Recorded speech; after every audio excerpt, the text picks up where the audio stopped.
Seigneur Jésus, merci pour ce matin, parce que tu vois que nous sommes déplacés pour toi, que nous sommes réunis en ce lieu afin de pouvoir te louer, te donner du meilleur que nous avons, Seigneur. Mais aussi, Seigneur, écouter ta parole, parce que tu as à nous parler, Seigneur, je voudrais te demander d'ouvrir nos cœurs, d'ouvrir nos pensées, Seigneur, et nous centrer sur toi. Que nous puissions aujourd'hui, ce matin, encore partir avec plus de ta présence, avoir peut-être des idées changées, Seigneur, avoir une idée plus tournée vers toi, Père.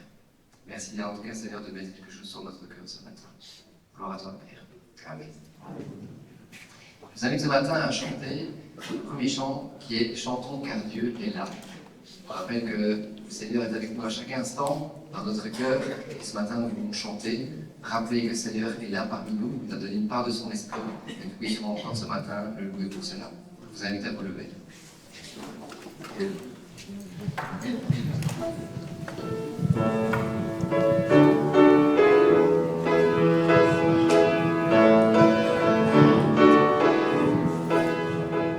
Chantons, car Dieu est là, poussons des cris de joie, dressons-lui un trône de reconnaissance, un palais de louange.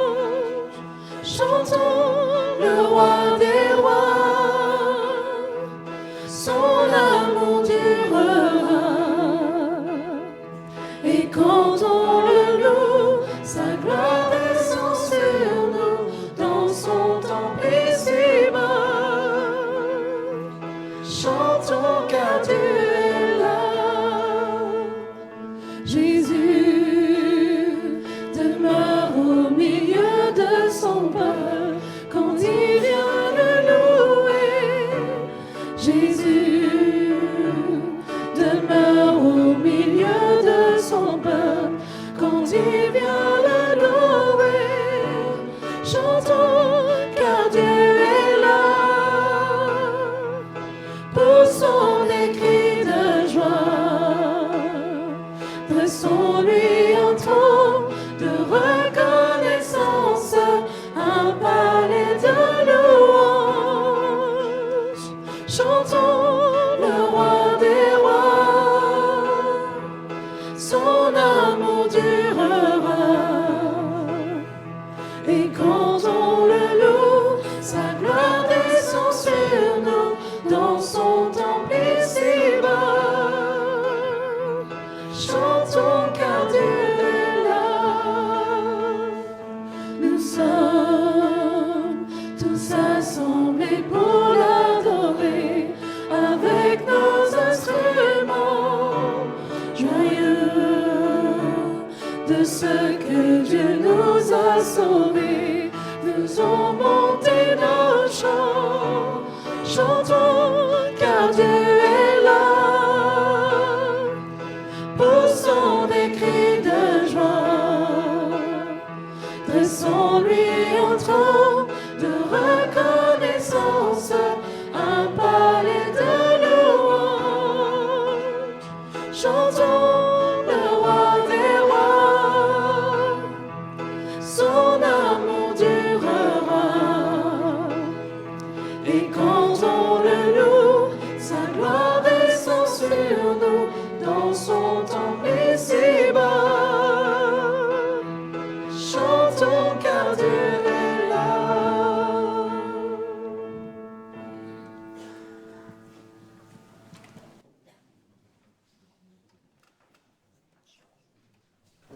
Quand j'étais petit, nous allions à Ikea avec mes parents, je vais me faire de la pub sur ma navette, pas fait exprès.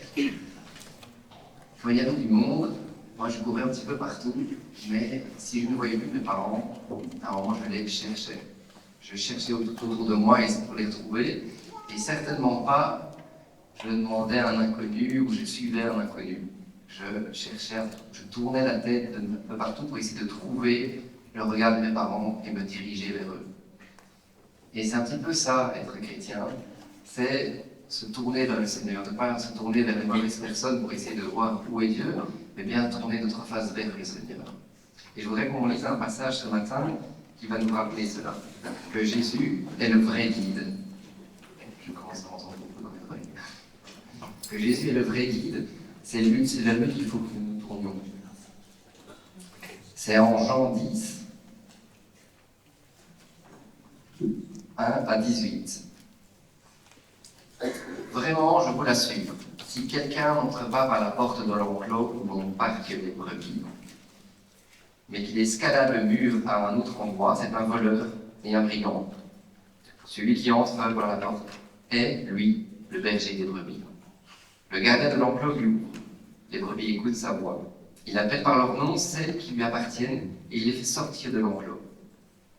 Quand il a conduit au dehors toutes celles qui sont à lui, il marche à leur tête et les brebis le suivent, parce que sa voix leur est familière. Jamais elles ne suivront un étranger. Au contraire, elles fuiront loin de lui, car elles ne connaissent pas la voix des étrangers. Et Jésus leur raconta cette parabole, mais ils ne comprirent pas ce qu'il voulait leur dire. Alors il reprit, vraiment, je vous l'assure, je suis la porte par où passent les brebis. Tous ceux qui sont venus avant moi étaient des voleurs et des brigands, mais les brebis ne les ont pas écoutés. C'est moi qui suis la porte. Celui qui entre par moi sera sauvé. Il pourra aller et venir librement, il trouvera de quoi se nourrir. Le voleur vient seulement pour voler, pour tuer et pour détruire. Moi je suis venu afin que les hommes aient la vie, une vie abondante. Je suis le bon berger. Le bon berger donne sa vie pour ses brebis. Celui qui n'est pas le berger, qui n'est pas le propriétaire des brebis, mais que l'on paye pour les garder, se sauve lui dès qu'il voit venir le loup, et il abandonne les brebis. Alors le loup se précipite sur elle, il s'empare de quelques-unes et disperse le troupeau. Cet homme agit ainsi parce qu'il est payé pour faire ce travail et qu'il n'a aucun souci des brebis. Moi, je suis le bon berger. Je connais mes brebis et mes brebis me connaissent. Tout comme le Père me connaît et je connais le Père. Je donne ma vie pour mes brebis. J'ai encore d'autres brebis qui ne sont pas de cet enclos. Celles-là aussi, il faut que je les amène. Elles écouteront ma voix, ainsi il n'y aura plus qu'un seul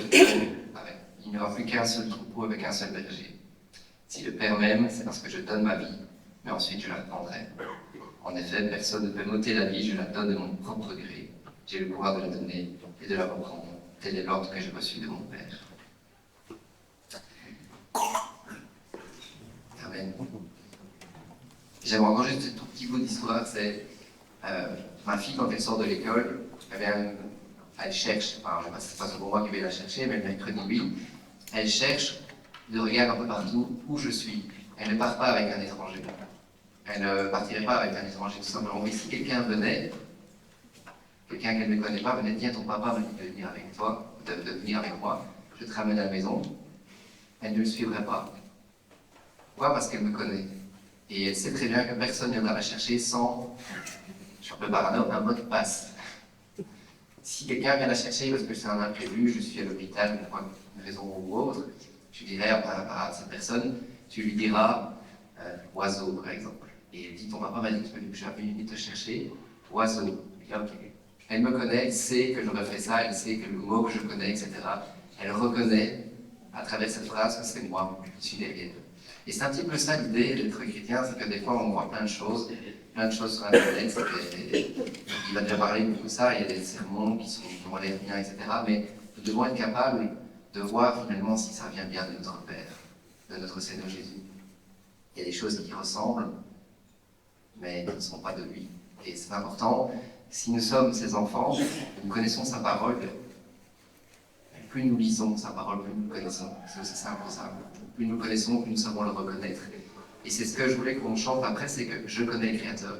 Si nous lisons sa parole, si nous passons du temps avec lui, nous connaissons de mieux en mieux. Et nous avons cette chance, ce privilège, à ce moment-là d'être une brebis qui reconnaît la voix de notre Père. Je connais le Créateur.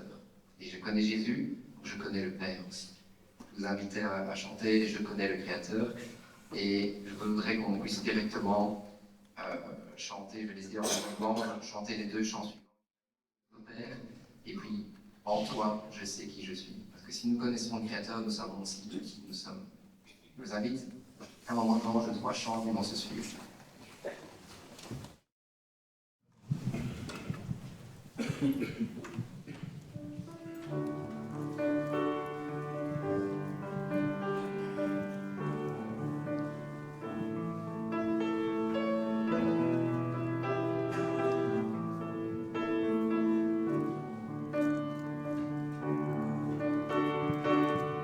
Je connais le Créateur du monde.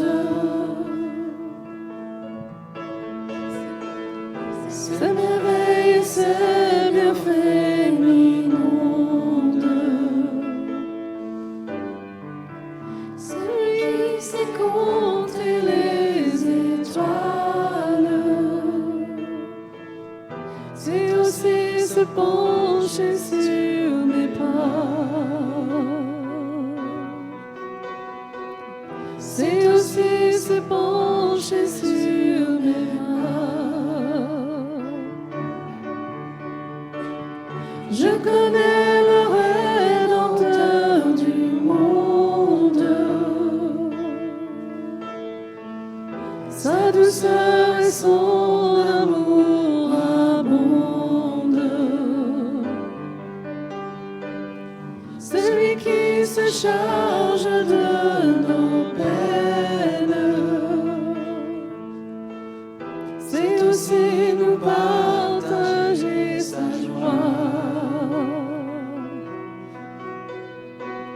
C'est aussi nous partager sa joie. Je connais aussi l'esprit du monde, celui qui détruit ce que Dieu sonde. Mais devant sa force, je tiens ferme, car je sais qu'il a perdu déjà. Jésus-Christ a triomphé sur moi.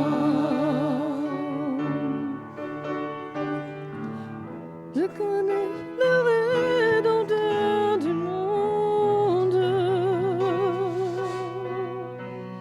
sa douceur et son amour abondent. C'est lui qui s'exonde les étoiles, c'est aussi se pencher sur mes pas. C'est aussi se pencher sur mes pas.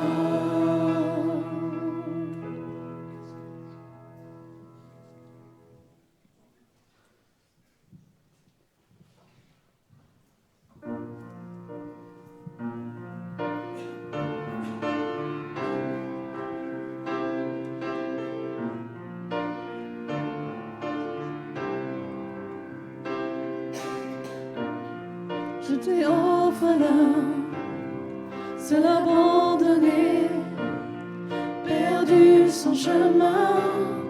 Ton amour m'a trouvé, scellé sur ton cœur, blotti contre toi. Ma vie enlacée dans la chaleur de tes bras. Il guérit, restaure, rend vivant les morts. Mon plus grand trésor, c'est l'amour de notre Père. Au feu qui dévore, attise-moi encore.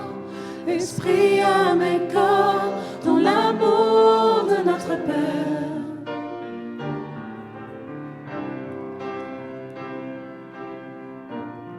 J'étais orphelin, tu m'as adopté. Saisi par ta main, tu m'as donné un foyer, de nouveaux vêtements, une bague au doigt. Tu transformes les mendiants en enfants du roi des rois. Il guérit, restaure, rend vivant les morts. Mon plus grand trésor, c'est l'amour de notre Père. Au feu qui dévore, attise-moi encore. Esprit, âme et corps, dans l'amour de notre Père. Ouragan de tendresse, océan de sagesse, joie jusqu'à l'ivresse, c'est l'amour de notre Père. C'est un lion qui rugit, un torrent qui jaillit, douceur et furie, c'est l'amour de notre Père. Volcan de compassion, tempête d'affection, confiance et passion, c'est l'amour de notre Père. Le Fils venu sur terre, sa mort les bras ouverts, splendeur et mystère, c'est l'amour de notre Père.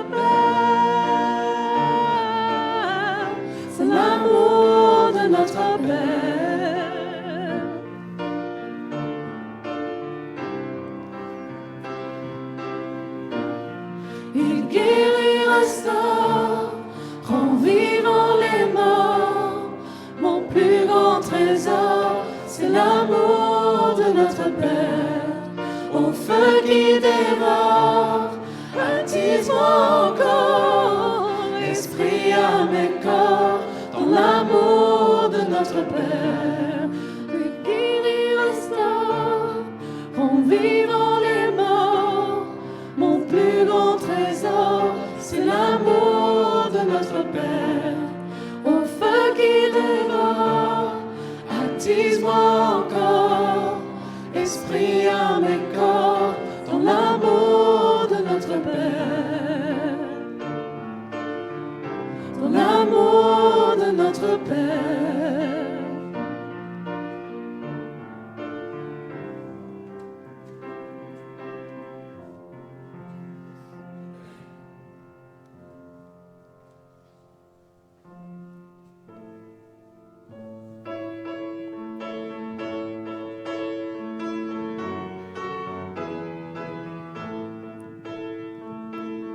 Qui suis-je que le roi des cieux ouvre ses bras? Perdu mais trouvé par sa grâce, son amour pour moi, son amour pour moi. Il m'a libéré, ma dette est payée. Je suis enfant de Dieu, je suis à lui. Et dans ça, il m'a racheté à la croix grâce à son âme. J'étais esclave du péché, mais il m'a sauvé. Jésus m'a sauvé, il m'a libéré, ma dette est payée. Je suis enfant de Dieu, je suis à lui. Et dans sa maison, j'ai trouvé ma place. Je suis enfant de Dieu, je suis à lui. Je suis choisi et affranchi. En toi je sais qui je suis. Tu es pour moi, pas contre moi. En toi je sais qui je suis. Je suis choisi et affranchi. En toi je sais qui je suis. Tu es pour moi, pas contre moi. En toi je sais qui je suis. En toi je sais qui je suis. Il m'a libéré, ma dette est payée. Je suis enfant de Dieu, je suis à lui. Et dans sa maison, j'ai trouvé ma place. Je suis enfant de Dieu, je suis à lui. Et dans sa maison, j'ai trouvé ma place.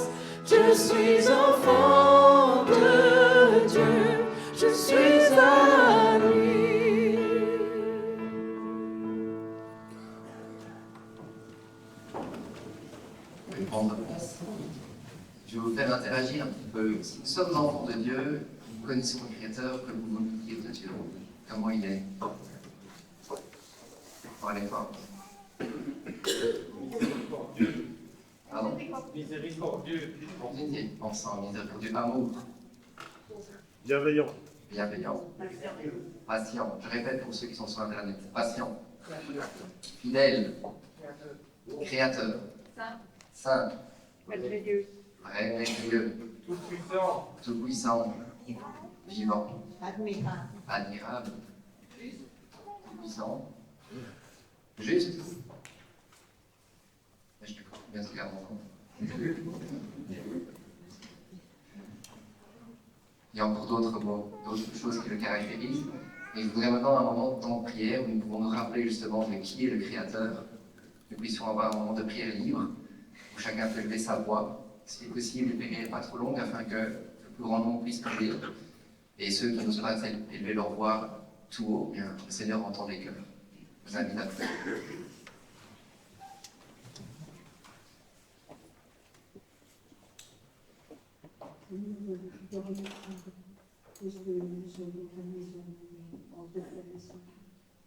Je sais, Seigneur, que c'est vrai, tout ce qu'on pourrait dire, Seigneur, sur toi. Nous, on sont bien trop petits pour dire vraiment qui tu es, Seigneur. Nous voulons ajouter encore tellement de vie pour te dire, et pourtant tu es tout cela, Seigneur. Et sur la croix, Seigneur, tu avais les bras ouverts quand tu étais cloué, et ils étaient ouverts pour nous accueillir, pour le salut de nos âmes. Seigneur, tu es vraiment un Dieu merveilleux. Et je te demande vraiment, Seigneur, ce matin, de passer dans les bancs, Seigneur, et de toucher maintenant chacun de nous, afin que nous puissions être bénis par ta main puissante. Nous te remercions pour ce que tu es, Seigneur. Et nous ne voulons pas seulement te demander, mais nous voulons aussi t'apporter la louange et la reconnaissance de nos cœurs, Seigneur, parce que, Seigneur, toujours demander, non, mais Seigneur, te louer, parce que tu es vraiment un Dieu merveilleux. Et nous voulons vraiment te remercier, parce que ce matin, tu vas ouvrir les oreilles et le cœur de chacun, afin que nous puissions recevoir ce que tu as pour chacun de nous. Je sais que tu as une parole spécifique pour chacun, et nous voulons vraiment l'accueillir avec joie ce matin. Et bénis aussi le prédicateur, Seigneur, qui apportera la parole, et qu'il puisse parler vraiment avec assurance, Seigneur, par la puissance de ton esprit qui va le guider. Je te remercie, Père, de tout mon cœur, et c'est dans le nom de Jésus que je t'ai prié ainsi, Seigneur. Amen. Amen. Seigneur Jésus, nous voudrions Seigneur te remercier pour cette semaine passée qui nous a gardé du tout accident, Seigneur. Je te remercie pour ce moment que nous avons passé en ta présence, Seigneur. S'il te plaît, Seigneur, donne-nous un cœur réceptif à ta parole d'aujourd'hui, Seigneur. Merci, Seigneur. Amen. Père Céleste, merci Seigneur parce que tu nous accueilles dans ta maison, Seigneur. Merci, nous sommes venus dans ta maison pour te louer, te rendre grâce, adorer un grand Dieu, Seigneur. Un Dieu qui est compatissant, qui est formidable, qui est fidèle, qui est amour, qui donne sa paix, Seigneur, et sa joie. Père Céleste, nous te louons, nous te rendons grâce, Seigneur, pour cette matinée, Seigneur, où nous pourrons écouter ta parole, les mots que tu as à nous dire à travers la bouche de ton serviteur, Seigneur. Bénis notre communauté, Seigneur. Et plus spécialement pour toutes les nouvelles personnes qui viendraient peut-être pour la première fois aujourd'hui, Seigneur. Qu'ils soient touchés dans leur cœur par ta parole, Seigneur.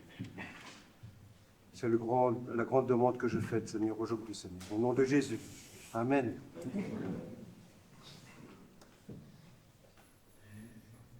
Merci, Seigneur, de m'avoir amené dans ta maison ce matin.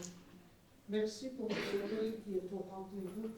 Merci pour cette nouvelle journée. Merci, Seigneur, car nous devons rester admirables. Tu es admirable, Seigneur. Merci pour tout ce que tu nous offres, Seigneur. Amen. Amen.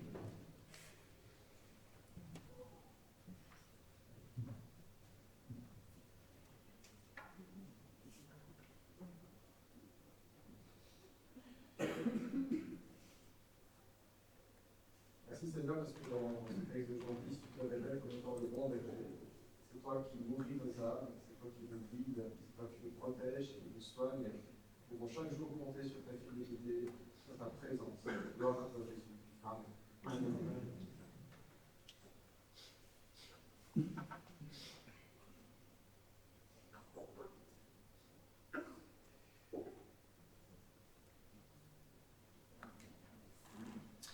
Merci Seigneur pour ces prières, pour celles que nous avons élevées, pour celles que tu as entendues dans le cœur. Seigneur, je voudrais aussi te dire encore ce matin, merci pour qui tu es.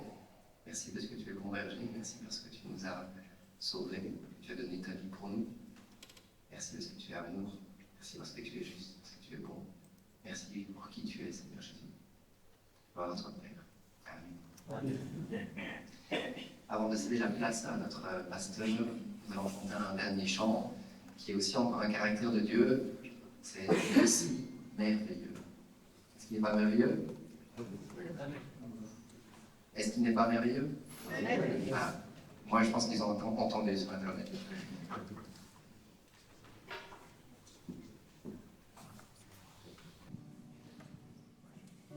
Désolé pour les soucis techniques aujourd'hui.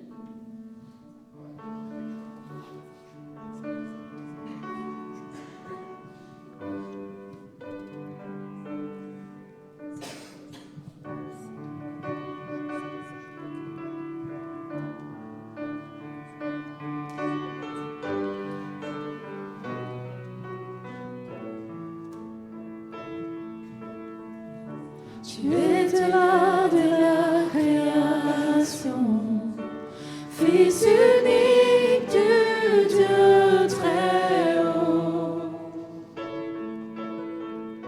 Le mystère de ta gloire révélé, en toi Christ notre Seigneur. Oh, ce nom est si merveilleux, oh, ce nom est si merveilleux. Le nom de Jésus-Christ, mon roi. Oh, ce nom est si merveilleux, sa beauté est sans pareil. Oh, ce nom est si merveilleux, le nom de Jésus. Tu n'as pas voulu les cieux sans nous, alors Jésus, tu es venu. Ton amour a vaincu mon péché, rien ne peut nous séparer. Oh, ce nom est si glorieux, oh, ce nom est si glorieux, le nom de Jésus-Christ, mon roi. Oh, ce nom est si glorieux, sa beauté est sans pareil. Oh, ce nom est si glorieux, le nom de Jésus. Oh, ce nom est si glorieux, le nom de Jésus.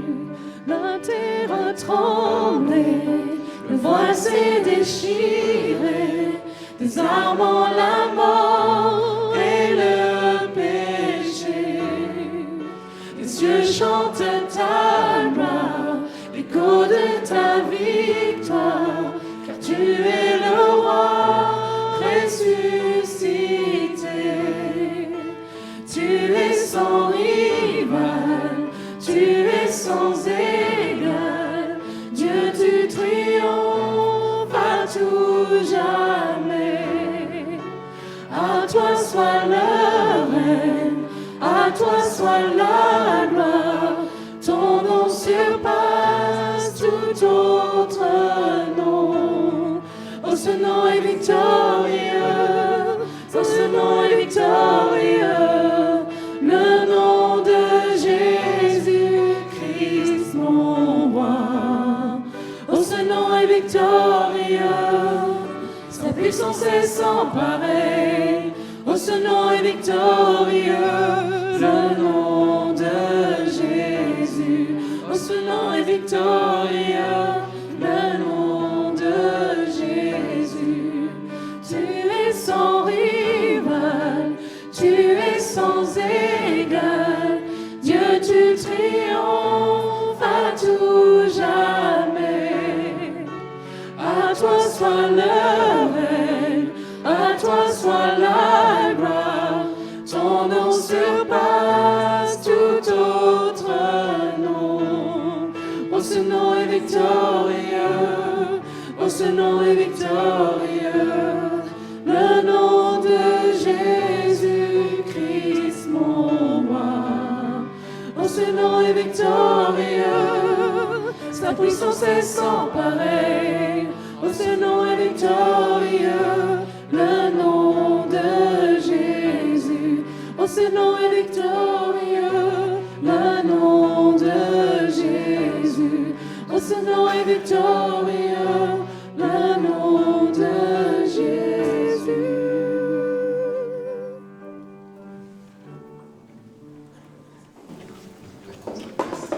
Bien la parole à notre pasteur.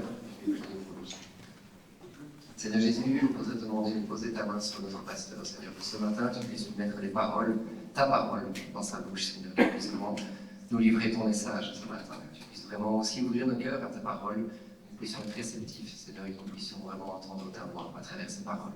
Gloire à toi, Père. Amen.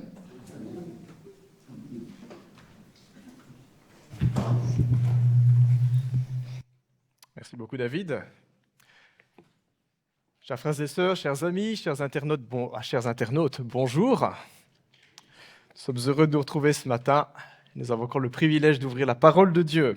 Alors, le titre du message ce matin est « Des petits ruisseaux aux grands océans ». J'aimerais m'adresser en particulier aux chrétiens ce matin. Est-ce qu'il y a des chrétiens dans la salle ? Des gens qui croient que Jésus-Christ est leur sauveur, leur Seigneur, c'est en particulier pour vous que je vais parler, pour les chrétiens. Alors, ça ne veut pas dire que pour ceux qui ne seraient pas chrétiens, ceux qui sont en chemin, ce message ne les regarde pas. J'irai plutôt écouter bien aussi et observer les chrétiens sur base de ce message pour voir s'ils sonnent vrais, s'ils vivent vrai, si nous vivons vrai, si nous vivons ce que nous prêchons. Des petits ruisseaux aux grands océans. Alors ce matin, nous parlerons de la manière par laquelle Dieu se révèle à ceux qui ne le connaissent pas, au monde, à ceux qui ne sont pas chrétiens. Comment est-ce que Dieu s'y prend pour se révéler à eux, pour les toucher, pour les atteindre, pour les interpeller, pour les attirer à lui ? La Bible nous montre très clairement que Dieu le fait. Il le fait à travers les chrétiens, à travers nous, ses disciples, et à travers leurs églises, les communautés locales qui existent à travers le monde, dans les villes, dans les quartiers précis. Alors nous débuterons ainsi cette réflexion par les paroles bien connues de Jésus-Christ, paroles que nous avons déjà survolées, je pense, il y a 2 ans, on avait fait tout le sermon sur la montagne. J'aimerais reprendre juste un extrait du sermon sur la montagne. Ouvrons nos Bibles, Matthieu chapitre 5, et lisons. Matthieu chapitre 5, versets 13 à 16. C'est Jésus qui parle, c'est son sermon, sa prédication la plus célèbre, dit-on, le sermon sur la montagne. Il parle à ses disciples, ils sont assis autour de lui, et en même temps, il y a une grande foule qui est réunie, et ils entendent aussi ce que Jésus dit à ses disciples. Et Jésus dit ceci, Matthieu 5, 13, « Vous êtes le sel de la terre, mais si le sel perd sa saveur, avec quoi la lui rendra-t-on ? Il ne sert plus qu'à être jeté dehors et piétiné par les hommes. Vous êtes la lumière du monde. Une ville située sur une montagne ne peut pas être cachée. Et on n'allume pas non plus une lampe pour la mettre sous un seau. Mais on la met sur son support et elle éclaire tous ceux qui sont dans la maison. Que de la même manière, votre lumière brille devant les hommes, afin qu'ils voient votre belle manière d'agir et qu'ainsi ils célèbrent la gloire de votre Père céleste. Amen. Je vous invite à prier. Jésus, tu as prononcé ces mots il y a 2000 ans devant toute cette foule qui était réunie et devant ses disciples. Nous sommes aussi, Seigneur Dieu, les héritiers spirituels. Nous sommes aussi tes disciples 2000 ans plus tard. Et nous entendons encore ta voix résonner à travers la parole de Dieu, à travers la Bible. Rends-nous encore attentifs, Seigneur. Et nous prions pour que ces textes deviennent puissance et vie aussi en chacun de nous et en notre Église. Au nom de Jésus. Amen. Des petits ruisseaux aux grands océans. Alors nous avons relu ici un passage du Sermon sur la montagne, quelques paroles, un texte ici qui est extraordinaire, dans lesquels Jésus prend une image toute simple pour parler de notre particularité en tant que chrétiens et de notre particularité aussi en tant qu'Église dans les villes, dans les pays à travers le monde, pour parler de l'influence que nous exerçons, de la mission que nous accomplissons, de notre rôle et de notre place dans ce monde. Et Jésus dit en toute simplicité, vous êtes sel, vous êtes lumière. Comme la lumière, nous sommes appelés à rayonner tout autour de nous. Si nous nous voyons ce matin, c'est parce qu'il y a du soleil, c'est parce qu'il y a des lampes, c'est qu'il y a des spots sur moi qui m'éblouissent, mais ça, vous ne le voyez pas. Mais si nous voyons, c'est parce qu'il y a la lumière. Comme la lumière, nous sommes appelés à rayonner tout autour de nous. Et comme le dit Jésus, c'est ce que fait tout naturellement une ville qui est sur une montagne. Quand la nuit tombe, eh bien, elle ne passe pas inaperçue. Ce n'est pas que la ville s'impose brutalement et violemment dans le paysage, mais par sa nature, par sa présence, par la vie qui est, par la lumière qu'elle dégage, elle va attirer les regards, elle va attirer les voyageurs, elle va laisser entendre qu'il y a moyen d'aller là-bas, qu'il y a moyen de trouver un endroit pour dormir, pour se reposer, pour être en sécurité, tout simplement.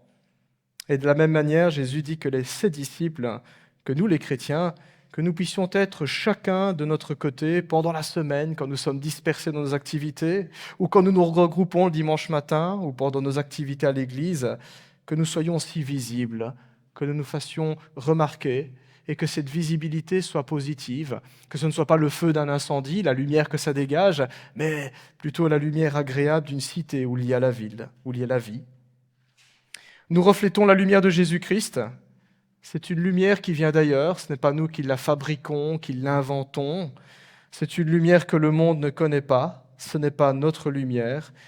Tout comme la lune qui diffuse la lumière du soleil, ainsi, nous, chrétiens, individuellement, pendant la semaine, à la maison, au travail, à l'école et même dans la salle de sport, ou alors quand nous nous réunissons en Église, nous reflétons la lumière de Jésus-Christ.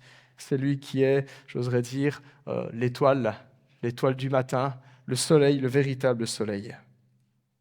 Nous sommes également sel de la terre, dit Jésus. Le sel n'est pas non plus un ingrédient qui passe inaperçu. Il suffit de regarder sur nos tables à la maison ou quand on va au restaurant, il y a toujours une salière, là, plantée au milieu de la table, avec à côté une poivrière aussi. Le sel n'est pas un ingrédient qui passe inaperçu. C'est un exhausteur de goût. Il rend les choses meilleures, plus intenses, plus agréables. Je ne sais pas si vous avez déjà goûté du pain sans sel.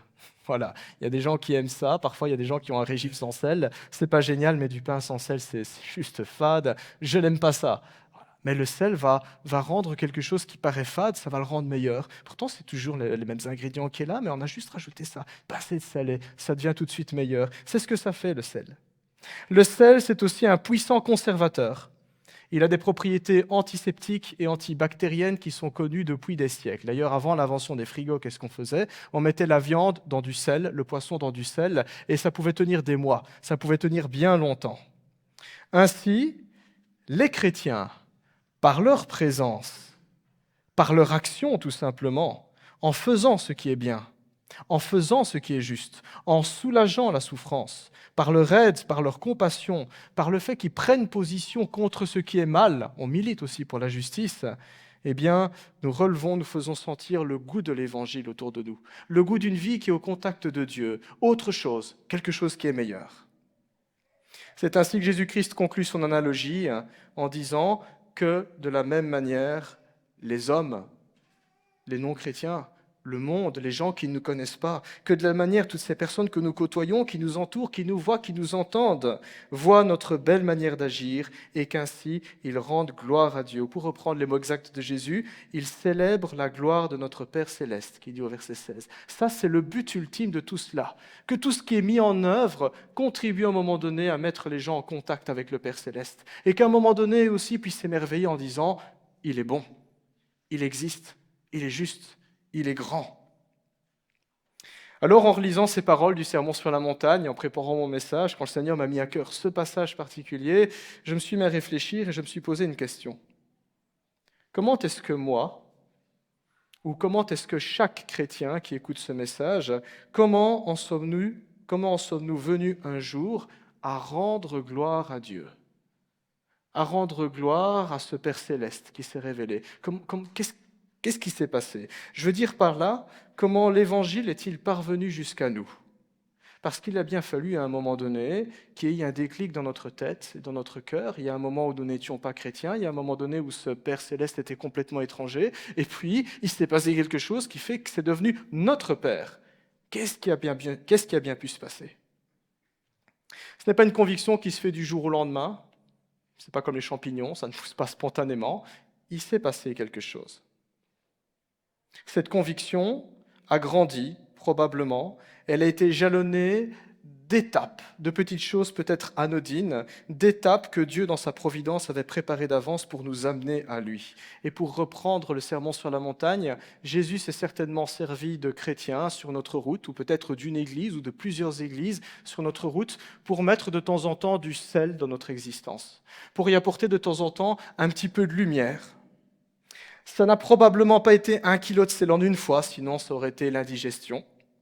Ça n'a probablement pas peut-être été un spot de 10 000 watts braqué sur notre visage, sinon on aurait été ébloui et on aurait fui.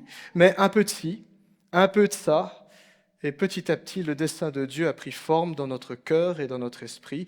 Les pièces du puzzle se sont assemblées et on a vu l'image d'ensemble et nous nous sommes dit, c'est Dieu, je veux le connaître, je veux le croire.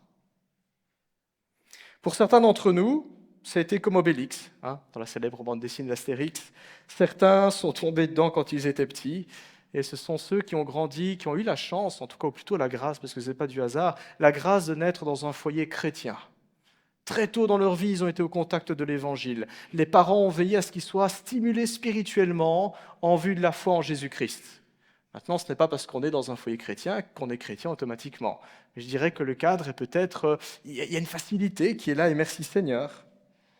Et puis, il y en a d'autres dont le parcours a été compliqué, très compliqué. Ils ont atterri dans une zone qui était loin de l'Évangile, très loin de l'Évangile. Et nous l'entendons dans notre Église à chaque fois qu'il y a un culte de baptême. C'est intéressant quand on entend les témoignages. Certains disent, je crois que c'était le cas de Mika, « J'ai grandi dans la violence. On se bagarrait. Il y a eu de la délinquance dans ma vie. Je me suis retrouvé au commissariat et là, il s'est passé quelque chose. Je me suis souvenu de ce que j'ai entendu parler à propos de Dieu d'un ami chrétien ou quelque chose comme ça. » D'autres aussi dans la salle ont témoigné, dans ma famille c'était accidenté, il y a eu un divorce. Et moi enfant j'ai été pris là-dedans, c'était galère. D'autres nous ont partagé le rejet dont ils ont été l'objet. D'autres encore, leur recherche spirituelle. On est passé d'une religion à l'autre, d'une spiritualité. On a même essayé l'ésotérisme, l'occultisme. Certains disent aussi, moi ma vie c'était la guindaille, la fête. Je voulais m'amuser, je voulais être heureux, je voulais du plaisir, mais je ne pensais pas que Dieu pouvait apporter un plus dans ma vie. Nous avons tous des parcours différents, nous avons tous des histoires différentes, l'histoire de notre conversion, l'histoire de ce moment où nous avons eu le déclic. Et le point commun de toutes nos histoires, outre le Seigneur Jésus-Christ qui en est le héros, parce que ce n'est pas nous le héros de notre histoire, c'est Jésus le héros de notre histoire, c'est le Sauveur. Il nous sauve de nos péchés, il nous donne la vie éternelle. Outre le Seigneur Jésus-Christ, le point commun de toutes nos histoires, c'est qu'à un moment donné, il y a un chrétien qui a croisé notre route. Parce que ce message glorieux de l'Évangile, Dieu ne l'a pas confié à des anges, il l'a confié à des chrétiens. Il s'est passé quelque chose où sur notre route, il y a eu un chrétien à un moment donné. Et pour une raison mystérieuse que nous appelons l'action divine du Saint-Esprit, la foi de ce chrétien qui au départ nous semblait vraiment bizarre, il va à l'église le dimanche matin, voilà, il a l'air un petit peu carré, il ne veut pas travailler en noir, alors qu'il pourrait se faire de l'argent facilement. Tout le monde le fait dans la boîte. Cette foi qui nous paraissait étrange, bizarre, parfois même ridicule, il lit la Bible, débile. Cette foi-là a commencé à faire sens pour nous. Nous avons d'abord été interpellés, puis nous avons voulu en savoir plus. On s'est dit, il ou elle est sympa, il ou elle a un cerveau, elle n'est pas stupide non plus, elle n'est pas naïf. Il y a quand même peut-être quelque chose là-bas, je veux en savoir plus tout en me protégeant, je ne veux pas tomber dans une secte. On a voulu en savoir plus, et puis un beau jour, nous avons été touchés ou littéralement foudroyés par la grâce de Dieu. Convaincus de notre péché, mais convaincus aussi de notre besoin de Jésus-Christ, de cette grâce merveilleuse qui nous est offerte, gratuitement, de façon illimitée. On a l'habitude de dire que les grandes étendues d'eau ne se font pas du jour au lendemain. Ça commence avec des petits ruisseaux, ou même parfois des sources secrètes dans le fond de la terre. On le voit quand vous avez des marques de bouteilles qui veulent vendre l'euro. Là, il dit ça a été filtré pendant 10 000 ans dans les strates de la terre. On ne les voit pas, ces sources, on ne les voit pas, ces nappes phréatiques. Ça commence là. Des sources, des nappes qui sont complètement cachées, qui passeraient insignifiantes à nos yeux. Puis des petits ruisseaux, puis des rivières, puis des fleuves, puis des mers, puis des océans. Ainsi, la plupart d'entre nous, ou pour la plupart d'entre nous, il aura fallu commencer par des petits cours d'eau, tout à fait innocents, avant de nous plonger dans l'océan qu'est le Seigneur Jésus-Christ. Et c'est tant mieux que le Seigneur ait opéré ainsi, parce que tout le monde n'est pas forcément prêt à se jeter dans la mer du jour au lendemain, mais préférera commencer par barboter dans un ruisseau. Mais le Seigneur fait comme ça. Il nous prend là où nous sommes, à notre rythme, avec ce qu'on a la force d'être, pouvoir déjà comprendre, capter et accepter, même si c'est juste des brides de vérité et que ce n'est pas encore complet, des petits éclats de lumière. Le Seigneur commence comme ça et il va en rajouter petit à petit. Ces petits cours d'eau dans nos vies, ce sont ces personnes providentielles que nous croisons. Ce sont ces circonstances occasionnelles, ce sont ces rencontres même régulières qui ont l'air tellement banales, tellement innocentes. Un voisin qui est chrétien, un ami qui est chrétien, un collègue qui est chrétien, un camarade au sport qu'on croise tous les jeudis à 20h par exemple, qui est chrétien, mais qui entre les mains de Dieu constitue le filon, le petit courant par lequel progressivement il va nous amener à lui, d'un ruisseau à une rivière, à un fleuve jusqu'à l'océan. Chaque contact avec un chrétien a ou devrait avoir autant d'effet qu'une petite pincée de sel ou que la chaleur des rayons du soleil. C'est ça, être sel de la terre et être lumière du monde. Nous ne devrions pas l'oublier en tant que chrétiens, nous ne devrions pas l'oublier en tant qu'Église. J'ai l'occasion de temps en temps de faire du sport, ça m'arrive, ça ne se voit pas, je n'ai pas des gros bras, quoique il n'y a pas que la force dans le sport, il y a la rapidité et l'agilité. Ceux qui font du sport avec moi, ils savent que je me défends plutôt bien, je pense. Bref, j'ai l'occasion de temps en temps de faire du sport, et quand on fait du sport, eh bien, on croise à la salle toujours les mêmes personnes, même jour, même heure. Et de fil en aiguille, ça casse la glace parce qu'on sue ensemble, on se tape dessus ensemble, on fait de la corde à sauter ensemble, des tractions, des pompes et que sais-je, toutes sortes de choses. Ça casse la glace et à un moment donné, on sait qu'un tel, il est banquier, un autre, il est informaticien. Et puis, ça se finit par se savoir que je suis pasteur. Et les gens me regardent bizarrement parce que ce n'est pas du tout l'image qu'ils ont d'un pasteur. Ils ne verraient absolument pas un pasteur dans ce type d'activité, par exemple. Et il y en a un qui m'a dit une fois, « Ah, vous êtes pasteur ?» Il me dit, « Ah, mais oui, je me souviens, quand j'étais à l'école, il y avait dans ma classe un protestant. » Voilà, ces drôles d'animaux qui sont très rares dans les écoles secondaires, là. Il me dit, « Il y avait un protestant. » Et il m'a dit, « Qu'est-ce qu'il était sympa. » Il y avait quelque chose qui se dégageait de lui, Il m'a dit ça. Et moi, j'ai compris, ce type-là, ce camarade que je croise tous les jours, enfin pas tous les jours, mais même semaine, même jour, même heure à la salle, je me dis, il ne me connaît pas plus que ça. Mais il a un a priori positif sur moi. Dans son esprit, je suis quelqu'un de bien. Pourquoi ? Parce que je porte l'étiquette protestante et pasteur en plus. Et parce que sa dernière expérience avec un protestant, avec un chrétien simplement, a été positive. Tiens, il s'est passé quelque chose. Il y a peut-être eu un petit cours d'eau qui a eu là, dont Dieu s'est servi, et qui a permis de casser la glace et de créer un climat où il y a peut-être moyen d'aller vers une rivière, vers quelque chose de plus explicite. Ce bonhomme est revenu vers moi, après l'entraînement, on était complètement en sueur à terre, en train de retrouver de l'oxygène, et puis il m'a dit, mais au fait, vous les protestants, vous croyez en quoi ? Merci beaucoup pour la question. Merci beaucoup. Nous croyons en Dieu. Nous croyons que le monde qui nous entoure et toutes ces belles choses, et la belle bière et la bonne bière qu'on va aller boire après, tout ça, c'est Dieu qui l'a fait et qui l'a permis. Nous croyons que l'homme est pécheur. Ça ne va pas dans le monde, il n'y a pas besoin d'un scoop, on allume la télévision, nous croyons que l'être humain est pécheur et qu'on a un problème. Ça nous empêche de vivre en harmonie entre nous et ça nous empêche d'être en harmonie avec Dieu. Et Dieu, il est juste. Quand il voit le péché, il ne peut que condamner. Mais nous croyons que Dieu nous aime et il a envoyé Jésus-Christ à la croix aussi. Nous croyons que notre Dieu nous pardonne de nos péchés. Il a pris nos péchés sur lui. Et puis nous croyons que nous sommes responsables de ce que nous faisons. Il y a un choix à faire aussi. Je peux croire ou je ne peux pas croire. Merci pour la question. Ce monsieur ne m'a pas dit « je veux donner ma vie à Jésus-Christ, que dois-je faire ?» Il a entendu. Et aujourd'hui, ma prière, parce que je ne le recroise plus, je ne le revois plus, ma prière est que le Seigneur mette sur sa route encore une personne providentielle, une circonstance providentielle, qui pourra lui permettre de faire un pas de plus, qui pourra lui permettre de se rapprocher de l'océan et découvrir que c'est quand même mieux de se baigner à la mer que dans une flaque d'eau ou dans un ruisseau, mais qui puisse faire un pas de plus. Voilà comment Dieu fait aussi pour atteindre et pour se servir de nous pour entrer en mission.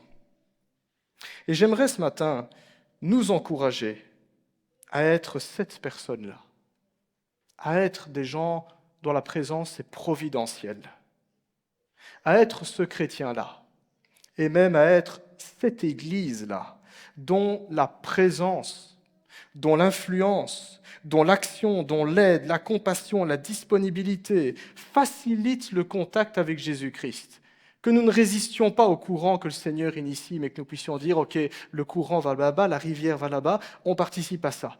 Et puis ça va mener à quelque chose de plus grand. Autant de jalons.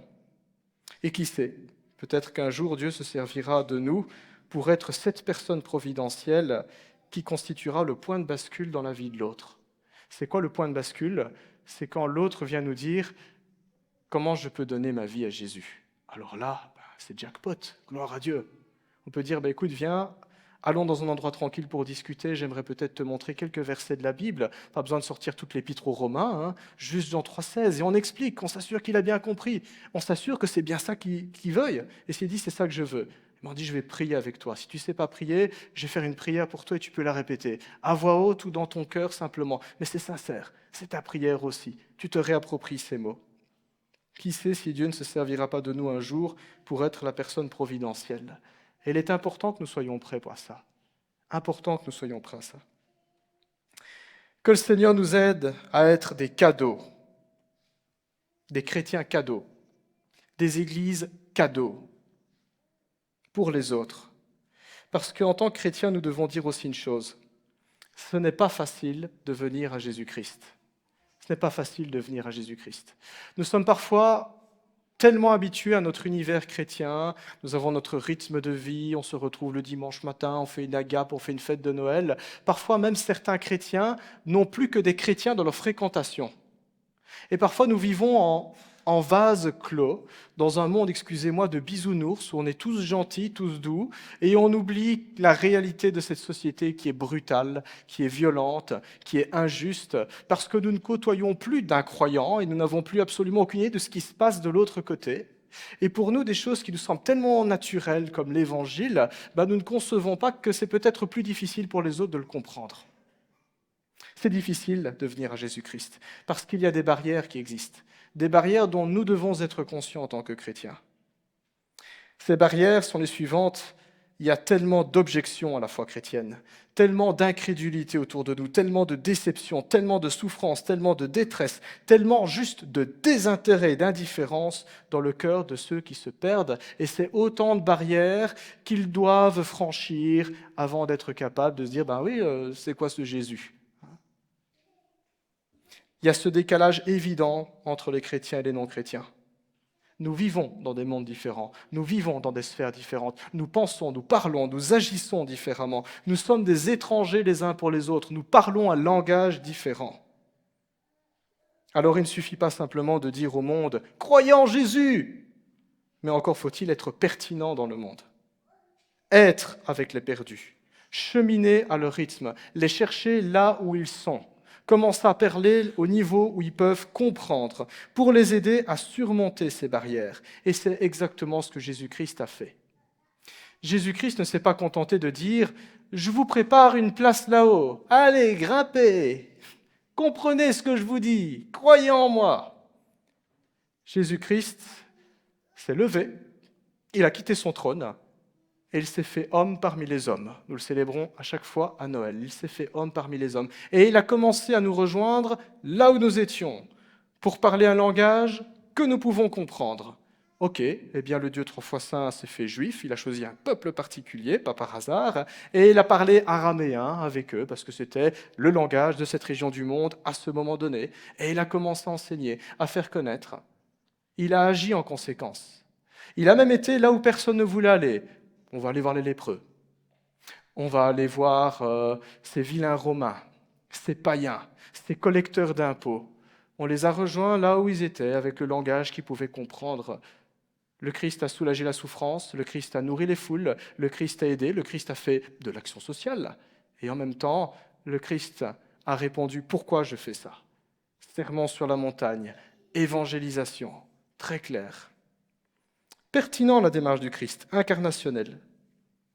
Les apôtres, après lui, ont fait la même chose. Paul dira dans 1 Corinthiens « Je me suis fait tout à tous pour en gagner le plus possible à Christ. » Paul dira avec les Juifs « Je me suis fait juif. » Et avec les non-juifs, je me suis fait non-juif. Voilà, il a mangé son morceau de jambon quand il le fallait, et c'est absolu de manger un morceau de jambon quand il le fallait.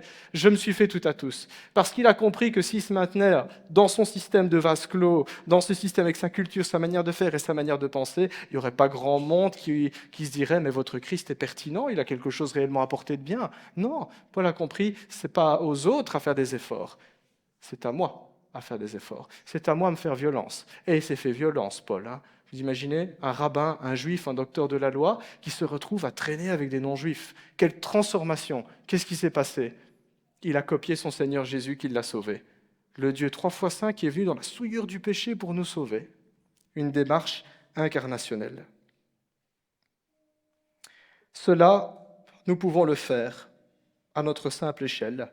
Et c'est ce que nous pouvons faire tous les jours quand nous sommes à la maison, quand nous sommes à la famille, parce que nous avons tous peut-être un frère, une sœur, un oncle, une tante, un cousin, une cousine, un neveu, une nièce que nous côtoyons et qui ne connaît pas le Seigneur Jésus-Christ.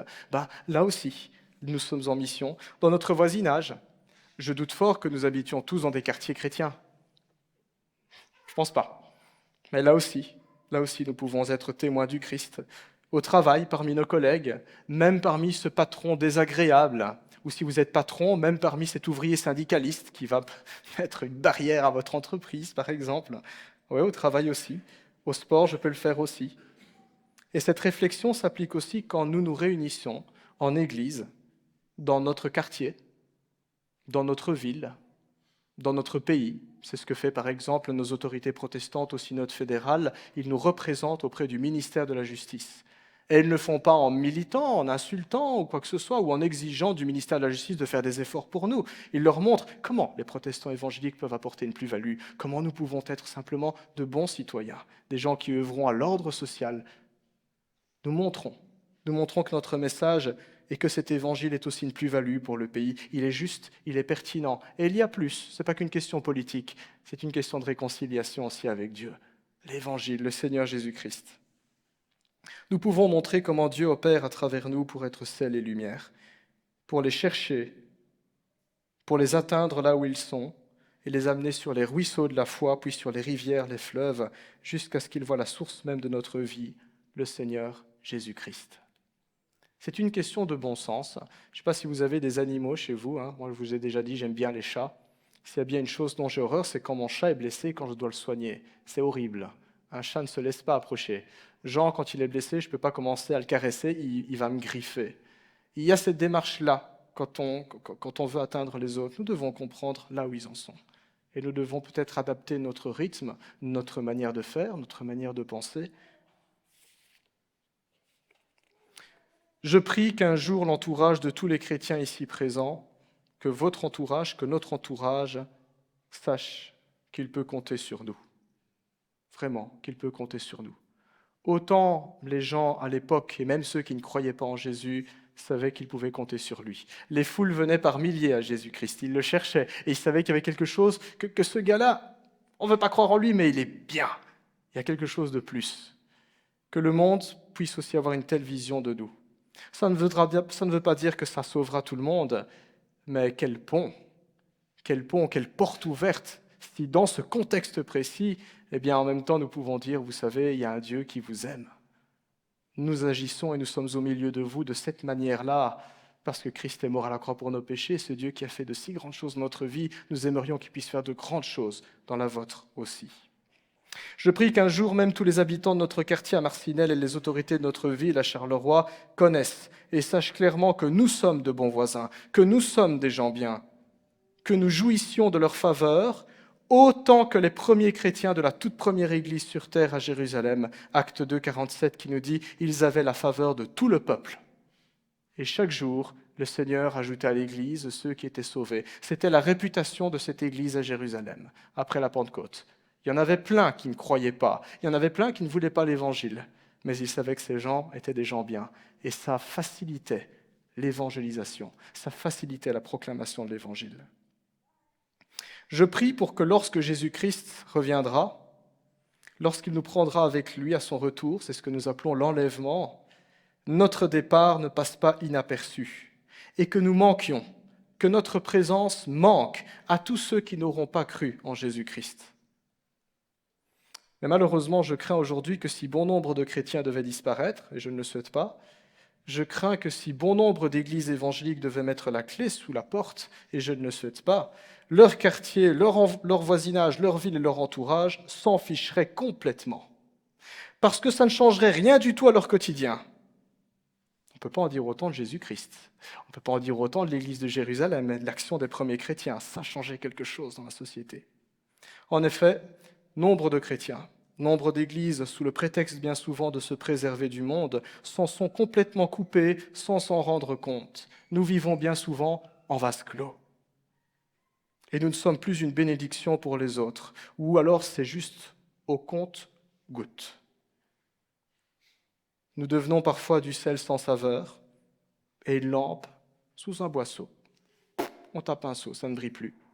Nous apparaissons dans nos villes, là, sur l'espace public, comme des anonymes. Nous sommes invisibles. Que nous soyons là ou que nous ne soyons pas là, ça ne change rien. Et ça devrait nous faire réfléchir, parce que ce n'est pas l'effet que Jésus produisait quand on lit les évangiles. Et ce n'est pas l'effet que ça devrait produire si nous affirmons, comme disait l'apôtre Paul dans Galates 2:20, « Ce n'est plus moi qui vis, c'est Christ qui vit en moi ». Il y a un épisode intéressant, il y en a tout plein dans la Bible, il y en a tout plein aussi dans l'histoire de l'Église, et c'est ce qui a contribué justement à ce que la foi chrétienne se répande jusqu'aux extrémités de la terre. Juste un épisode, c'est dans Acte 3. Quand Pierre et Jean montèrent au temple à Jérusalem pour adorer l'Éternel, ils rencontrèrent un homme boiteux. Il était là, à l'entrée du temple, et il était en train tout simplement de mendier. Il s'attendait à recevoir juste quelques pièces des apôtres. Il les regardait avec la main tendue, et il reçut alors cette réponse de l'apôtre Pierre. Il dit « Je n'ai ni argent ni or ». Commence mal, pas de bol, pas de sous, mes poches sont vides. Voilà, la fin du mois est difficile, il n'y a plus rien. Mais il dit « Ce que j'ai, je te le donne. Au nom de Jésus-Christ de Nazareth, lève-toi et marche. Ce que j'ai, je te le donne. » Et le miracle s'opéra. La Bible nous dit que le paralytique se leva et il se mit à sauter et à louer le Seigneur. Même si la fin de son infirmité, même si le soulagement de sa souffrance ne fut pas le salut de son âme, cela révéla la puissance d'un Dieu à l'œuvre au travers de la compassion de ses disciples, qui de toute évidence étaient des gens bien, dont la présence et l'action étaient très positives. Cela a suscité des questions du genre « Pourquoi avez-vous fait ça ? Comment avez-vous fait ça ? Au nom de qui agissez-vous de cette manière-là ?» Et voilà le genre de questions inévitables que ça va engendrer. Qu'est-ce qui vous prend d'être si bon ou d'avoir fait ça ? Et plus l'œuvre est grandiose, plus le geste est fort, plus cela attire les regards, parce que dans notre monde, ça ne se fait pas. Nous sommes dans un monde de brutes. Comme une ville qui brille la nuit sur une montagne, comme une bonne pincée de sel dans un plat mijoté qui sort du four, ça ne passe pas inaperçu. On le goûte, on le sent. C'est bon ce que vous avez fait. Merci. Ça brille, c'est agréable, ça rassure. La foule alors s'est attroupée autour du miraculeux. Les chefs religieux sont sortis du temple, furieux de voir la profanation du temple, qui à leurs yeux n'était pas le lieu destiné à ce genre de frivolité. Mais plein d'assurance, Pierre leur a répondu « Sachez-le bien ». Ça veut dire quoi ? Oyez, oyez, que tout le monde le sache. Sachez-le bien, vous tous, et que tout le peuple d'Israël le sache. Et il en remet encore une couche. C'est par le nom de Jésus-Christ de Nazareth que celui que vous avez crucifié et que Dieu a ressuscité, oui, c'est par lui que cet homme se présente en pleine santé devant vous. Acte 4, 10. Autrement dit, il dit, cette bonne action, nous l'avons fait au nom de Jésus-Christ. Et il enchaîne en Acte 4, 12, et il dit comme ça à tous ses compatriotes juifs qui se posent des questions sur ce qui s'est passé, qui s'émerveillent devant cette bonne action. Paul leur dit, en effet, il n'y a aucun autre nom sous le ciel qui ait été donné que le nom de Jésus par lequel nous devions être sauvés. Boum, l'évangile. Et c'est ainsi que l'évangile fut prêché aux foules et au personnel du temple qui était incrédule. Pertinence et cohérence dans une société sans espérance et sans Dieu. Le discours et les actes. Frères et sœurs, quand nous sondons la Bible, quand nous réfléchissons à ce que ça signifie être sel et lumière, quand nous voyons les différentes manières de pouvoir le vivre, que ce soit ensemble en Église ou alors individuellement, là où nous sommes dispersés, il y a un principe spirituel à tirer, principe qui se répète dans l'histoire, principe qui se répète dans la Bible. au travers de tous ces chrétiens qui ont changé le monde, au travers de ces chrétiens qui un jour ont croisé notre route et qui nous ont présenté le Seigneur Jésus-Christ, de ces chrétiens qui ont été là quand nous en avions besoin. Et ce principe est le suivant: je n'ai ni argent ni or, mais ce que j'ai, je te le donne. Ce que je peux faire, je le fais. Question que nous pouvons alors nous poser: et moi, et nous, et notre Église, que nous est-il donné de faire et d'accomplir à notre niveau pour bénir notre prochain au nom de Jésus-Christ de Nazareth? Que pouvons-nous faire pour apporter de la plus-value autour de nous, pour être sel et lumière, pour que l'ensemble de nos actes, aussi anodins soient-ils, aussi peut-être même séculiers soient-ils, pour que l'ensemble de nos actes forment un réseau extraordinaire qui conduise à Jésus-Christ, comme les petits ruisseaux qui conduisent aux océans. Je terminerai juste pour conclure. L'épître de 1 Pierre parle aussi de cette question-là. Et l'épître de 1 Pierre est très particulière. Elle s'adresse à des chrétiens qui sont persécutés et qui ont dû fuir la persécution. Des chrétiens qui sont dans une société qui leur est hostile à leur foi. On n'est pas loin de ça, sauf qu'on ne tape pas encore dessus et on ne nous jette pas encore en prison, du moins ici en Belgique. Mais il y a cette idée-là. Et dans tous les encouragements et les exhortations que Pierre donnera aux chrétiens, il leur dira ceci. 1 Pierre 2,12.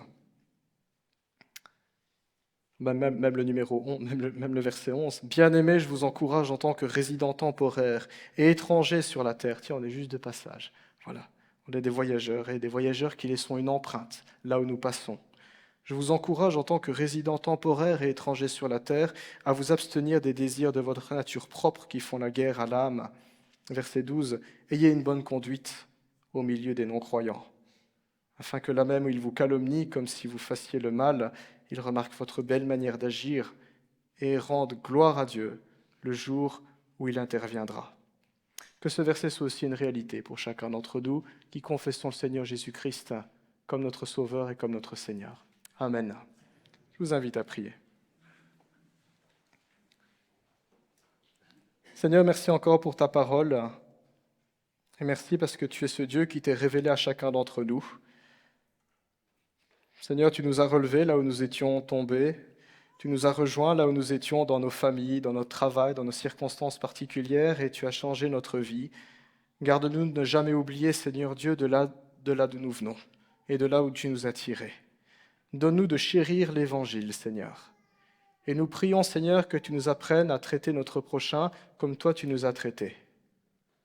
Nous désirons, Seigneur Dieu, être un sujet de joie, un sujet de bénédiction, des instruments dont tu te sers, Seigneur Dieu, pour influencer positivement la vie de tous ceux qui nous entourent, pour être porteur de cette bénédiction, Seigneur Dieu, que tu as annoncée et que tu déverserais sur toutes les nations de la terre par ta descendance, Jésus-Christ.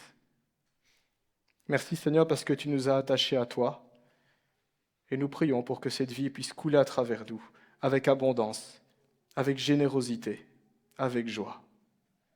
Je prie aussi, Seigneur, pour toutes les personnes que nous côtoyons, que ce soit notre quartier, à l'église de Marcinelle, que ce soit aussi les gens que chaque frère et sœur, que chacun d'entre nous côtoyons dans la semaine. Seigneur, nous croyons que ce n'est pas nous qui avons la force d'attirer les gens à toi, mais c'est toi qui les attires à toi-même, Seigneur Dieu, en te servant de nous. Travaille les cœurs, Seigneur. Tu sais là où il peut y avoir des doutes, des tristesses, des objections. Nous te demandons, Seigneur, d'adoucir les cœurs et d'apporter des réponses, d'apporter consolation, d'apporter délivrance, guérison, là où c'est nécessaire, afin que ton grand nom, Seigneur Dieu, soit glorifié, et afin que tu sois reconnu non pas simplement comme un Dieu qui distribue des bénédictions, mais surtout comme le Dieu qui nous réconcilie avec toi, qui pardonne nos fautes, et qui nous donne, Seigneur Dieu, une assurance qui est certaine. Nous te demandons cela pour ta gloire, au nom de Jésus. Amen.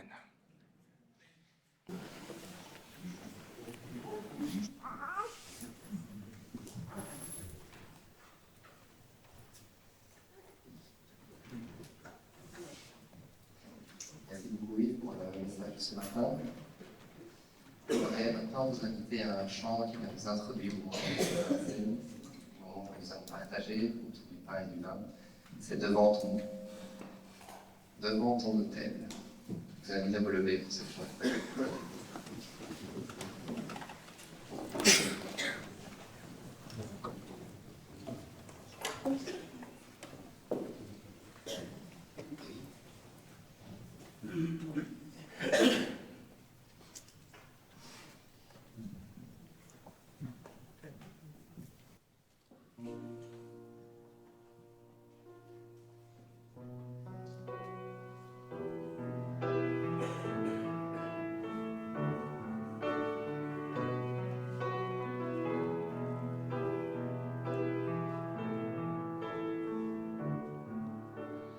Regarde, Dieu, notre pays, son cœur est loin de toi. Vois ton Église implore et prie pour un retour à toi. Dans ta compassion, souviens-toi de ta bonté et guéris ton corps blessé par le péché. Devant ton autel,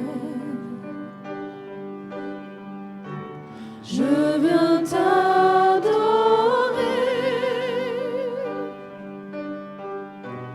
Toi le seul Dieu saint,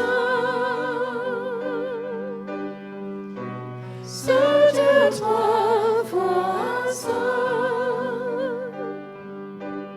Créateur de la terre et des cieux. Reviens régner sur la nation, les sources sont embouchées.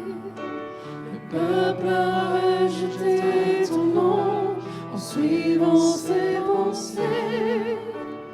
Dans ta compassion, viens changer nos sentiments et pardonne le mépris de tes enfants. Devant ton autel, je viens t'adorer.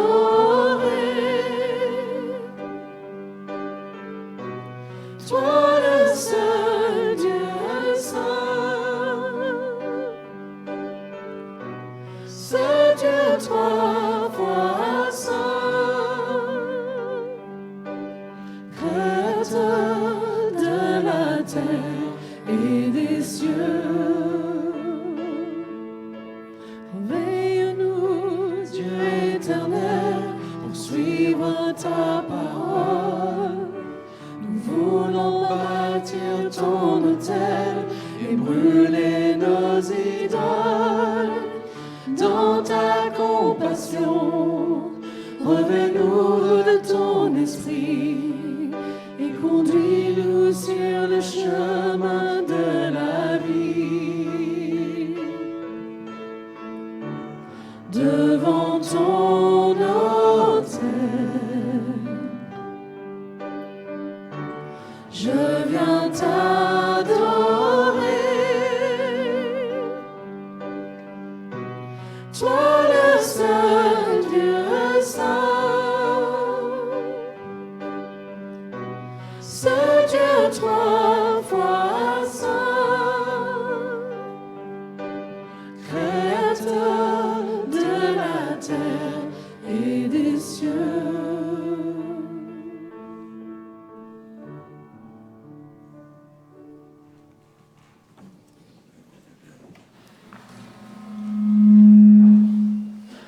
Désolé pour les soucis techniques aujourd'hui. Il y a eu quelques petites modifications. Nous réglerons tout cela plus tard. Je vous invite maintenant à passer un moment autour de la Sainte Seine, ce moment que Jésus a partagé avec ses disciples, le dernier moment où il n'a pas voulu partager du pain avec ses disciples, juste avant la crucifixion. Je vous rappelle, et où j'annonce pour ceux qui ne le connaissent pas, ce repas est très important pour nous, parce que c'est le dernier repas que Jésus a passé, et il nous a demandé de nous rappeler de ce moment en le partageant chaque fois que nous nous réunissons. Ici, aujourd'hui, nous allons voir qu'il y a du pain et du vin. Le pain symbolise le corps de Jésus-Christ. Jésus-Christ a donné sa vie, il a donné son corps pour nous. Son corps a été meurtri, son corps a été percé à notre place. Il a décidé de monter sur cette croix que je méritais, que nous méritions, parce que je fais le mal, je suis pécheur. Jésus, nous ne pouvions plus avoir de relation avec le Père. Mais Jésus est venu et a pris cette condamnation à notre place. Par son sacrifice sur cette croix, nous pouvons entrer en relation avec le Père. Son sang a coulé sur cette croix, son sang qui est symbolisé par le vin que nous allons voir ici. Son sang a coulé, son sang a purifié nos cœurs. Nous sommes maintenant, pour ceux qui croient, qui ont partagé les eaux du baptême, qui sont passés par les eaux du baptême, pardon, qui ont publiquement annoncé qu'ils sont enfants de Dieu, qui croient que Jésus-Christ est fils de Dieu, que Jésus-Christ est mort sur la croix, qu'il a donné sa vie, que Jésus-Christ est ressuscité, eh bien, nos cœurs ont été lavés de tous nos péchés et nous apparaissons comme purifiés auprès du Père par Jésus-Christ, par la foi que nous avons en lui. Je voudrais inviter ceux et celles qui sont passés par les eaux du baptême et qui ont reconnu publiquement que Jésus-Christ est leur sauveur, à se lever ce matin, et ceux qui sont en visite ce matin dans notre église et qui ont aussi publiquement fait cette démarche, qui sont passés par les eaux du baptême et qui croient que Jésus-Christ est Seigneur, je vous invite aussi à pouvoir partager ce repas avec nous ce matin.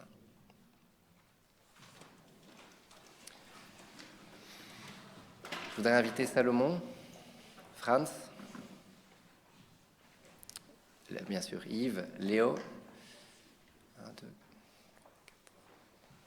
et peut-être François aussi, pour qu'on soit assez... Je vous invite à ouvrir la parole de Dieu en 1 Corinthiens 11,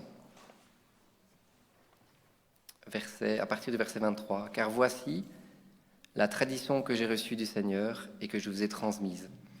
Le Seigneur Jésus, dans la nuit où il fut livré pour être mis à mort, prit du pain. Et après avoir prononcé la prière de reconnaissance, il le rompit en disant « Ceci est mon corps. Il est pour vous. Faites ceci en souvenir de moi. » De même, après le repas, il prit la coupe et dit « Cette coupe est la nouvelle alliance, scellée de mon sang. Faites ceci toutes les fois que vous en boirez, en souvenir de moi. » Donc, chaque fois que vous mangez ce pain, que vous buvez de cette coupe, vous annoncez la mort du Seigneur, et ceci jusqu'à son retour. Amen.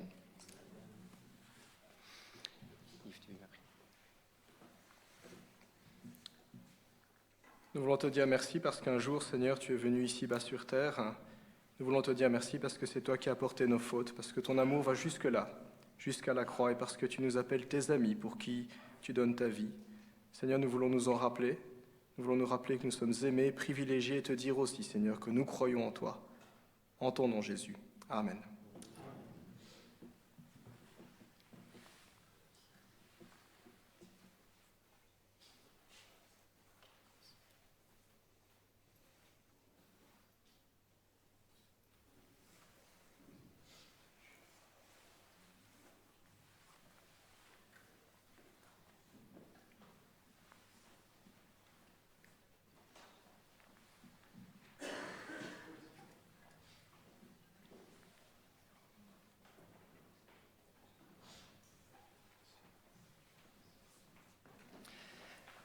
Je vous invite pendant que les éléments passent aujourd'hui, à rester dans le silence ou d'élever vos voix dans la prière.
Romains 5, 1, puisque nous avons été déclarés justes en raison de notre foi, nous sommes en paix avec Dieu grâce à notre Seigneur Jésus-Christ. Par lui, nous avons eu accès au moyen de la foi à ce don gratuit de Dieu dans lequel nous sommes trouvés désormais établis, et notre fierté se fonde sur l'espérance d'avoir part à la gloire de Dieu. Amen.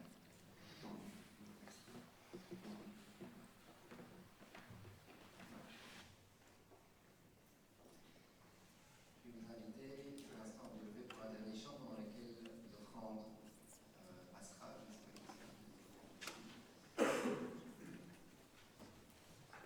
Je vous invite à vous lever pour le dernier chant qui est Béni soit ton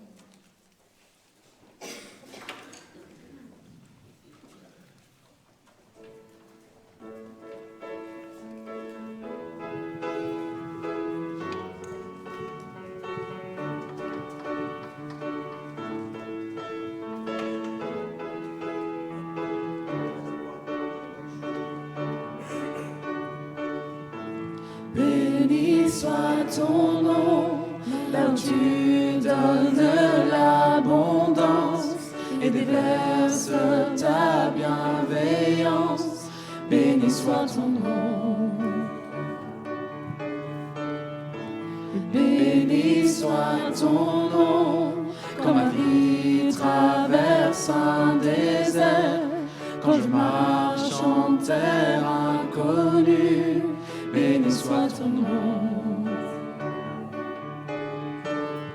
Tes bienfaits font naître en moi des chants de louange.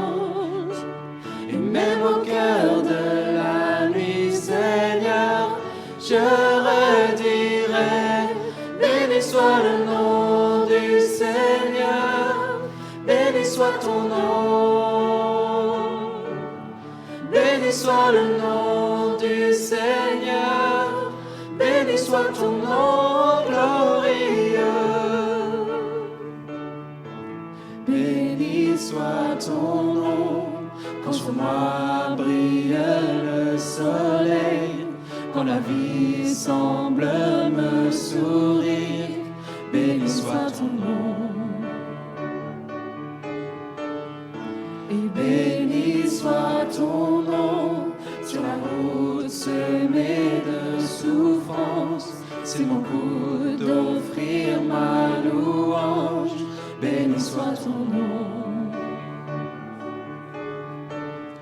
Tes bienfaits font naître en moi des chants de louange.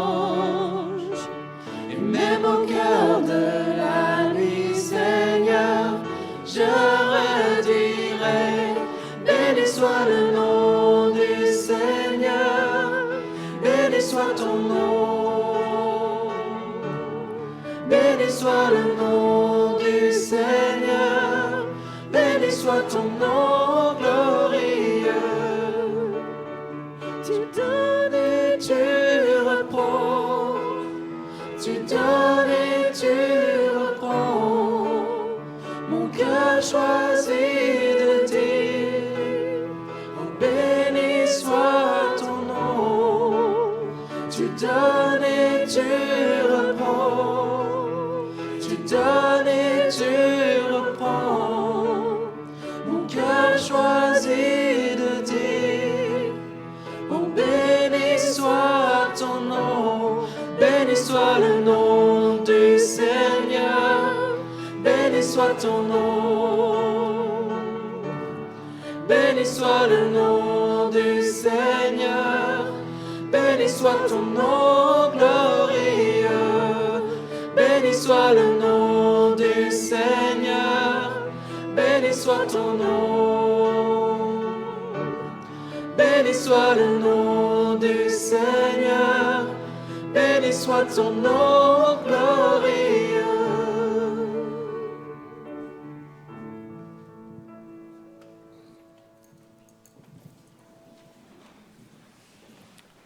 En effet, Seigneur notre Dieu, nous voulons bénir ton nom pour ton amour à notre égard, parce qu'à la croix, le Seigneur Jésus a payé le prix de notre péché, Seigneur. Et nous voulons te demander que tu nous viennes en aide pour que cet amour, nous puissions le partager avec d'autres et que nous puissions aussi briller comme des flambeaux dans ce monde de ténèbres, Seigneur. Et ce matin, nous t'apportons cette offrande en te demandant de la bénir, de la sanctifier, qu'elle puisse servir à la propagation de l'Évangile, qu'elle puisse aussi soulager la misère au travers de l'œuvre missionnaire. Au nom du Seigneur Jésus. Amen.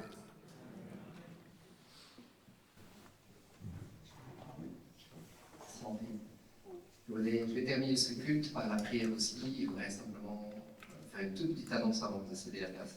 Et pour les annonces, je voulais simplement remercier du fond du cœur toute l'Assemblée pendant les moments difficiles que j'ai vécu le mois passé. Vous m'avez tous porté. Ça a été quelque chose de vraiment d'énorme, en fait, l'amour que j'ai ressenti de cette Assemblée. Quand je suis arrivé pour l'enterrement de ma mère à l'église, je ne m'attendais pas à voir autant de gens. Ça m'a vraiment ému énormément et ça m'a beaucoup aidé. Je vous remercie toutes et tous, pour les gestes d'amitié, d'amour, des messages et de la présence que vous avez tous manifestés. Puis je n'oublie pas la prière, après quoi les annonces. Seigneur Jésus, je veux te remercier encore pour ce matin, pour le message que nous avons pu entendre, le message que nous avons pu percevoir, Seigneur, et peut-être aussi avoir écho dans notre cœur. Écho que, oui, effectivement, nous faire comprendre. Moi-même, Seigneur, oui, j'ai beaucoup d'amis chrétiens, et peut-être de moins en moins de non-chrétiens, alors que, Seigneur, oui, que je m'ouvre au monde, que toi, montrer qui tu es à travers moi. Seigneur, que nous puissions chacun ce matin repartir avec cette pensée, Seigneur, que nous sommes le sel de la terre, et qu'il est important que nous puissions nous mêler aussi en partie aux gens autour de nous. Père, je voudrais aussi te remettre ce culte, Seigneur, et que tu puisses l'accepter comme un parfum de bonne odeur, Seigneur, que tu puisses avoir entendu et reçu l'amour que nous avons, Seigneur. Que tous ces chants qui sont montés, Seigneur, sont pour toi et pour ta gloire, Seigneur. Gloire à toi, Père. Amen.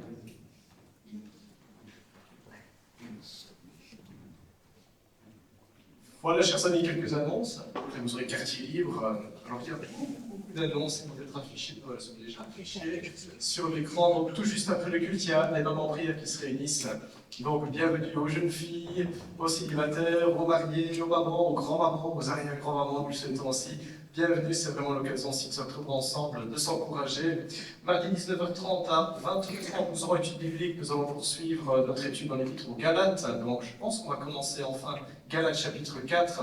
On aura l'occasion d'avoir également une petite parenthèse sur la question du légalisme. Donc bienvenue si le sujet vous intéresse, si vous avez juste envie de voir à quoi ça ressemble une étude biblique dans notre église. Et donc mardi 19h30 ici au temple.